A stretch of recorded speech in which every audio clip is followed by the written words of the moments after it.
السلام عليكم ورحمة الله وبركاته. الحمد لله رب العالمين والصلاة والسلام على رسول الله صلى الله عليه وسلم. Baada ya kumshukuru Allah subhanahu wa ta'ala na kumtakia rehema Mtume Muhammadin sallallahu alayhi wasallama.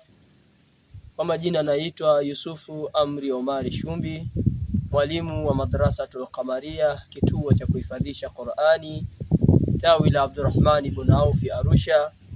Niko hapa mbele yenu, lengo kubwa ni kutoa shukrani kwa wadau mbalimbali waliofanikisha jambo hili la ujenzi wa madarasa yetu hii mnayoiona mbele hapa, Madrasatul Qamaria, ambayo iko katika mkoa wetu huu wa Singida, wilaya ya Mkalama, kata ya Mwangeza, kijiji cha Dominiki, mtaa huu wa Tandusi. Madrasa hii tulianza kuijenga mwaka 2022.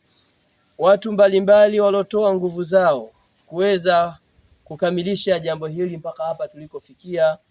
Tunakupeni shukurani sana sana, wakiwepo watu wa Arusha, mwalimu wetu, Ustazi Juma, pamoja na wadau mbalimbali wa Arusha, wakiwemo wazazi wa Madrasatul Qamaria, wazee wa Singida, wakiwemo kina Athmani China, walotoa nguvu zao, wakapewa mioyo na Allah subhanahu wa ta'ala ya kutoa, wakatusaidia. Tunakushukuruni sana sana mpaka hapa tulikofikia. Msituchoke ndugu zangu, bado tunaendelea na ujenzi. Mkiona mbele hapa jengo hili linahitaji madirisha, milango, bado simenti inahitajika. Tunakuombeni sana sana msituchoke. Karibuni katika kuwekeza kwa Allah subhanahu wa ta'ala. Tuendelee kusapoti jambo hili ili liweze kukamilika.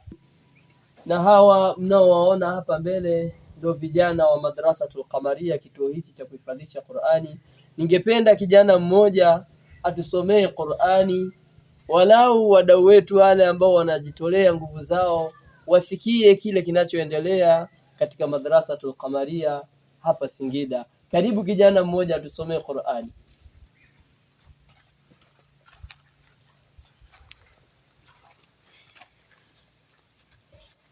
أعوذ بالله من الشيطان الرجيم.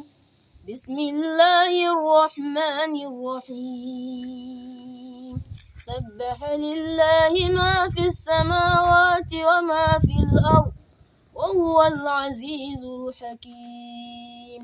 هو الذي أخرج الذين كفروا من أهل الكتاب من ديارهم لأول الحشر ما ظننتم أن يخرجوا وظنوا أنهم مانعتهم حصونهم من الله فأتاهم الله من حيث لم يحتسبوا وقذف في قلوبهم الرعب يخربون بيوتهم بأيديهم وأيدي المؤمنين فاعتبروا يا أولي الأبصار.